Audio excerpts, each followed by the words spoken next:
വോട്ടുകളെ സംബന്ധിച്ച് രാഹുൽ ഗാന്ധിയുടെ ആരോപണങ്ങൾക്കും ബീഹാറിലെ വോട്ടർ പട്ടികയിലെ തീവ്ര പരിഷ്കരണം സംബന്ധിച്ചും തെരഞ്ഞെടുപ്പ് കമ്മീഷൻ വാർത്താ സമ്മേളനം വിളിച്ച് മറുപടി നൽകിയിരിക്കുകയാണ്. തെറ്റുകൾ ചൂണ്ടിക്കാട്ടുന്നവർ ദുഷ്ടലക്ഷ്യങ്ങളുള്ളവരും രാജ്യത്തെ ലോകത്തിന് മുന്നിൽ അപമാനിക്കാൻ ശ്രമിക്കുന്നവരുമാണെന്നാണ് കമ്മീഷന്റെ നിലപാട്. വോട്ടർ പട്ടിക തയ്യാറാക്കുന്നത് രാഷ്ട്രീയ പാർട്ടികളുടെ അറിവോടെയാണെന്നും ഇപ്പോൾ പരാതി ഉന്നയിക്കുന്നതിൽ കാര്യമില്ലെന്നും കമ്മീഷൻ പറയുന്നു. രാഹുൽ ഗാന്ധി രാജ്യത്തോട് മാപ്പ് പറയണമെന്ന് കമ്മീഷൻ ആവശ്യപ്പെടുകയും ചെയ്യുന്നു. എന്നാൽ രാഹുൽ തെളിവുകൾ സഹിതം ചൂണ്ടിക്കാട്ടിയ കാര്യങ്ങൾക്ക് വ്യക്തമായ മറുപടി കമ്മീഷന്റെ കയ്യിലില്ല. പകരം ആരോപണങ്ങൾ ഉന്നയിക്കുന്നവരെ വെല്ലുവിളിക്കുകയും അവരുടെ ഉദ്ദേശശുദ്ധിയെ ചോദ്യം ചെയ്യുകയും ചെയ്യുന്നു. കൂടാതെ ഒരു രാഷ്ട്രീയ പ്രസംഗം നടത്തി തിരിച്ചുപോയിരിക്കുന്നു. കഴിഞ്ഞ കാലങ്ങളിൽ പ്രധാനമന്ത്രി നരേന്ദ്രമോദിക്ക് പ്രചാരണത്തിന് സൗകര്യമൊരുക്കുന്ന വിധത്തിൽ തെരഞ്ഞെടുപ്പ് ഷെഡ്യൂളുകൾ ക്രമീകരിക്കുന്നുവെന്നും തെരഞ്ഞെടുപ്പ് പെരുമാറ്റച്ചട്ട ലംഘനങ്ങളിൽ ഭരണകക്ഷി അംഗങ്ങളെ പ്രത്യേകിച്ച് മോദിയെ ഒഴിവാക്കുന്നുവെന്നും ആരോപണങ്ങൾ ഉയർന്നിരുന്നു. എന്നാൽ ഇത്തവണ ആരോപണങ്ങൾ കൂടുതൽ ഗൗരവമുള്ളതാണ്. BJPക്ക് അനുകൂലമായി വോട്ടർ പട്ടിക അട്ടിമറിക്കുന്നുവെന്നാണ് ആരോപണം. ഇത് രണ്ട് വിരുദ്ധമായ നടപടികളിലൂടെ നടക്കുന്നു. ആദ്യത്തേത്, കഴിഞ്ഞ ലോക്സഭാ തെരഞ്ഞെടുപ്പിന് മുമ്പ് വ്യാജ വോട്ടർമാരെ വോട്ടർ പട്ടികയിൽ വ്യാപകമായി ചേർത്ത് BJP സ്ഥാനാർത്ഥികളെ ജയിപ്പിക്കാൻ സഹായിച്ചു. രണ്ടാമത്തേത്, ബീഹാറിൽ നിയമസഭാ തെരഞ്ഞെടുപ്പിന് മുമ്പ് BJPക്ക് വോട്ട് ചെയ്യാൻ സാധ്യതയില്ലാത്ത യഥാർത്ഥ വോട്ടർമാരെ തീവ്ര പരിഷ്കരണം എന്ന പേര് പറഞ്ഞ് പട്ടികയിൽ നിന്ന് ഒഴിവാക്കി. ഏകദേശം 65 ലക്ഷം വോട്ടർമാരെ കരട് പട്ടികയിൽ നിന്ന് നീക്കം ചെയ്തു എന്നാണ് കണക്ക്. തെരഞ്ഞെടുപ്പ് കമ്മീഷന്റെ വാർത്താ സമ്മേളനം പ്രതിപക്ഷത്തെ മാത്രം കുറ്റപ്പെടുത്തി. രാഹുൽ ഗാന്ധിയുടെ ആരോപണങ്ങൾക്ക് ശേഷം BJPയും തെരഞ്ഞെടുപ്പ് അട്ടിമറി ആരോപണങ്ങളുമായി രംഗത്തെത്തിയെങ്കിലും എന്നാൽ അവ രാജ്യത്തെ അപമാനിക്കാൻ ഉദ്ദേശിച്ചതാണോ എന്ന ചോദ്യത്തിന് കമ്മീഷന്റെ കയ്യിൽ മറുപടിയുമില്ല.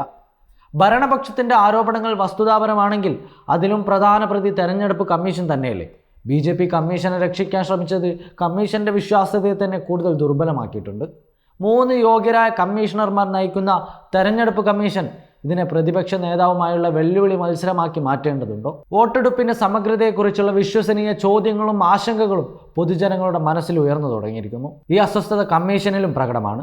സമയബന്ധിതമായി ഒരു ടാസ്ക് ഫോഴ്സ് രൂപീകരിച്ച് രാജ്യത്തെ തൃപ്തിപ്പെടുത്തുകയും സംശയങ്ങൾ പരിഹരിക്കുകയും തിരുത്തൽ നടപടികളിലേക്ക് നയിക്കുകയും വേണം. വ്യാജ വോട്ടർമാർ മൂലം ഒരു സീറ്റിന്റെ ഫലം മാറ്റി നിർത്തിയാൽ അത് ഇന്ത്യൻ ജനാധിപത്യത്തിന്റെ ഭാവിയെ തന്നെ മാറ്റിമറിക്കും. മതിയായ പരിശോധന കൂടാതെ വോട്ടർ പട്ടികയിൽ പേര് ചേർക്കാൻ കഴിയുമെന്ന് സൂചിപ്പിക്കുന്ന ധാരാളം വിവരങ്ങൾ ലഭ്യമാണ്. അങ്ങനെ യോഗ്യതയില്ലാത്തവർ വോട്ടർമാരാകുന്നു. അതേസമയം യോഗ്യതയുള്ളവരെ വോട്ടർ പട്ടികയിൽ നിന്ന് നീക്കം ചെയ്ത് അവരുടെ വോട്ടവകാശം നിഷേധിക്കുന്നു. ലോക്സഭാ തെരഞ്ഞെടുപ്പിൽ ലക്ഷക്കണക്കിന് വോട്ടർമാരുടെ വീട്ടു നമ്പറുകൾ 0 എന്ന് രേഖപ്പെടുത്തിയതായാണ് രാഹുൽ ചൂണ്ടിക്കാട്ടിയത്. പിതാവിൻ്റെ പേര് അവ്യക്തമാണ്. രാഹുൽ ഗാന്ധിയുടെ വോട്ട് മോഷണ ആരോപണങ്ങൾ മുതൽ ബീഹാറിലെ റിപ്പോർട്ടുകൾ വരെ തെരഞ്ഞെടുപ്പ് കമ്മീഷനിൽ എന്തോ പ്രശ്നമുണ്ടെന്നാണ് ചൂണ്ടിക്കാട്ടുന്നത്. ഇന്നലത്തെ വാർത്താ സമ്മേളനം ഈ ധാരണയ്ക്ക് അടിവരയിട്ടു. തെരഞ്ഞെടുപ്പിന്റെ അടിത്തറ അപകടത്തിലായപ്പോൾ തെരഞ്ഞെടുപ്പ് നടത്താൻ ചുമതലപ്പെട്ട പ്രധാന സ്വതന്ത്ര സ്ഥാപനം എന്താണ് ചെയ്തതെന്ന ചോദ്യം ചരിത്രത്തിൽ മുഴങ്ങും. 10,000-കണക്കിന് വീട്ടു നമ്പറുകൾ 0 എന്ന് അടയാളപ്പെടുത്തുമ്പോൾ സ്വാതന്ത്ര്യവും നീതിയുക്തവുമായ തെരഞ്ഞെടുപ്പ് എന്താണെന്ന ചോദ്യത്തിൽ നിന്ന് കമ്മീഷൻ ഒഴിഞ്ഞു മാറാനാകില്ല. ശരിയായ പരിശോധന കൂടാതെ പേര് ചേർക്കാനോ സാധുവായ കാരണങ്ങളില്ലാതെ ഒഴിവാക്കാനോ കഴിയുമോ? വോട്ടർ പട്ടിക മലിനമാകുമ്പോൾ ഇന്ത്യൻ ജനാധിപത്യം ഫലപ്രദമായി മായ്ക്കപ്പെടും. നമ്മുടെ രാജ്യത്തിൻ്റെ ഏറ്റവും വിലയേറിയ രത്നമാണ് ജനാധിപത്യം. അത് മറന്നു പോകരുത്.